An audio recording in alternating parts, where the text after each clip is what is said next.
Hi friends, എല്ലാവർക്കും സുഖമല്ലേ? കുറേ ദിവസങ്ങളായി മാറ്റി മാറ്റി വെച്ച ഒരു ക്രാഫ്റ്റ് മേക്കിംഗ് വീഡിയോയുമായാണ് ഇന്നത്തെ എൻ്റെ വരവ്. നല്ല മധുരമൂർന്ന മാമ്പഴം കിട്ടിയാലോ? എന്ത് രസമാണല്ലേ അത് കഴിക്കാൻ. കടിച്ചു തിന്നുമ്പോൾ തേൻ മധുരമുള്ള മാമ്പഴച്ചാർ കയ്യിലൂടെ താഴോട്ടൊഴുകും അല്ലേ? അതൊക്കെയും നക്കി തുടച്ച് ആ മാമ്പഴം മുഴുവൻ ആസ്വദിച്ച് കഴിക്കുമ്പോൾ കിട്ടുന്ന ഒരു സുഖം. ആഹാ! എന്നാൽ ഞാൻ അല്പം കൂടിയ വേർഷനാണ് കേട്ടോ. എന്താണെന്ന് വെച്ചാൽ ആ മാങ്ങാണ്ടിയിൽ പറ്റിപ്പിടിച്ചിരിക്കുന്ന മാമ്പഴത്തിൻ്റെ അവസാന തരിയും എൻ്റെ വയറ്റിലെത്തിച്ചാലേ എനിക്കൊരു സമാധാനമാവത്തുള്ളൂ. അത് വേറൊന്നും കൊണ്ടല്ല, അത്രയ്ക്കിഷ്ടമാണ് എനിക്ക് മാമ്പഴം. പുളിയൻ മാങ്ങ ഒന്നും എനിക്ക് വേണ്ട. നല്ല തേനൂറും മധുരമുള്ള മാംസളമായ മാങ്ങ തന്നെ വേണം. അത്യാവശ്യം എല്ലാ ഐറ്റംസും നിറഞ്ഞ എൻ്റെ അപ്പൻ്റെ കൃഷിയിടത്തിൽ എന്തുകൊണ്ടോ മാവ് മാത്രം ഫലഭൂയിഷ്ടി നൽകി ഇടം പിടിച്ചില്ല. അതുകൊണ്ടാണോ എന്തോ മാമ്പഴം എൻ്റെ ജീവനായത്. പിന്നെ ഇന്ത്യയുടെ ദേശീയ ഫലം എന്താണെന്നറിയോ? അത് നമ്മുടെ മാമ്പഴമാണ് കേട്ടോ. അതുപോലെ തന്നെ മാങ്ങകളിൽ ഏറ്റവും കൂടുതൽ വെറൈറ്റി നമ്മുടെ ഇന്ത്യയിൽ തന്നെയാണ് ഉണ്ടാവുന്നത്. അതൊക്കെ പോട്ടെ, നമുക്ക് വീഡിയോയിലേക്ക് വരാം. അപ്പോൾ കടിച്ചു തിന്ന് വൃത്തിയാക്കിയ മാങ്ങാണ്ടി നമ്മൾ എന്തു ചെയ്യും? അവസാനം എടുത്തൊരേറു കൊടുക്കും അല്ലേ? അങ്ങനെ എറിയാൻ തുടങ്ങും മുൻപ് ഇനി വല്ലതും അതിൽ മിച്ചമുണ്ടോ എന്ന് നോക്കുമ്പോഴാണ് കയ്യിലിരിക്കുന്ന മാങ്ങാണ്ടിക്ക് വേറെ ഏതോ രൂപവും ഭാവവും ഒക്കെ ഉണ്ടെന്ന് എനിക്ക് തോന്നുന്നത്. അങ്ങനെ ക്രാഫ്റ്റ് ചെയ്യാൻ എടുത്തു വയ്ക്കുന്ന സാധനങ്ങളുടെ കൂട്ടത്തിൽ ആ മാങ്ങാണ്ടിക്കും ഇടം കിട്ടി. എങ്കിലും പാവം 2 മാസത്തോളം ഇരുട്ടറയിൽ കഴിയേണ്ടി വന്നു. കാരണം എന്തെന്നോ? എൻ്റെ മടി. അല്ലാണ്ടെന്താ? എന്തായാലും മാങ്ങാണ്ടിക്കുട്ടന്റെ പ്രാർത്ഥന കൊണ്ട് അവന്റെ ഗ്രൂമിംഗ് നടത്താൻ ഞാൻ തീരുമാനിച്ചു. അങ്ങനെ മാങ്ങാണ്ടി എടുത്ത് സൈഡൊക്കെ ചെറുതായി വളച്ച് കട്ട് ചെയ്ത് അവനെ ഞാൻ ഒരു മീനിന്റെ ആകൃതിയിലേക്ക് മാറ്റി. ആകൃതി ഉണ്ടായിട്ട് കാര്യമില്ലല്ലോ, കണ്ടാൽ മറ്റുള്ളവർക്കും കൂടെ തോന്നണ്ടേ അത് മീനാണെന്ന്. അങ്ങനെ മീനിന്റെ ചിറകുകളും വാലും ഒക്കെ ഉണ്ടാക്കാനുള്ള ശ്രമമായി. പിന്നെ ഇതിനായി തീരെ കനം കുറഞ്ഞ നിറമില്ലാത്ത പ്ലാസ്റ്റിക് കവറാണ് ഞാൻ എടുത്തത്. എന്നിട്ട് അവ സിക്സാഗ് രീതിയിൽ മടക്കി മടക്കി എടുത്തു. കയ്യിൽ കൂട്ടിപ്പിടിച്ച് ചുരുട്ടി വലിച്ചെടുത്ത ശേഷം മടക്കിയെടുത്താൽ നല്ലപോലെ മടക്കുകൾ എളുപ്പത്തിലുണ്ടാക്കാം കേട്ടോ.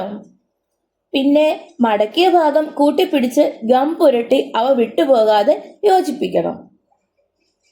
എന്നിട്ടത് വാലിന്റെ ഷേപ്പിൽ മുറിച്ചെടുക്കാം. മുറിക്കും മുൻപ് ആ പീസ് മാങ്ങാണ്ടിയിൽ കറക്റ്റ് സ്ഥലത്ത് വെച്ച് എത്രയും നീളം വേണം വാലിനെന്ന് നോക്കിയിട്ട് വേണം മുറിക്കാൻ. പിന്നെ വാൽ അവിടെ പശ ഉപയോഗിച്ച് ഒട്ടിക്കാം. വാൽ ഒട്ടിക്കും മുൻപ് മാങ്ങാണ്ടിയിൽ മുഴുവൻ ടിഷ്യൂ പേപ്പർ കൂടെ ഒട്ടിക്കുന്നുണ്ട് കേട്ടോ. പ്ലാസ്റ്റിക് ഒട്ടിക്കുമ്പോൾ അത് മര്യാദയ്ക്ക് പറ്റിപ്പിടിച്ചിരിക്കാൻ വേണ്ടിയിട്ടാണത്. അതുപോലെ തന്നെ ഇനി ഓരോ ചിറകുകളും നമുക്ക് റെഡിയാക്കണം.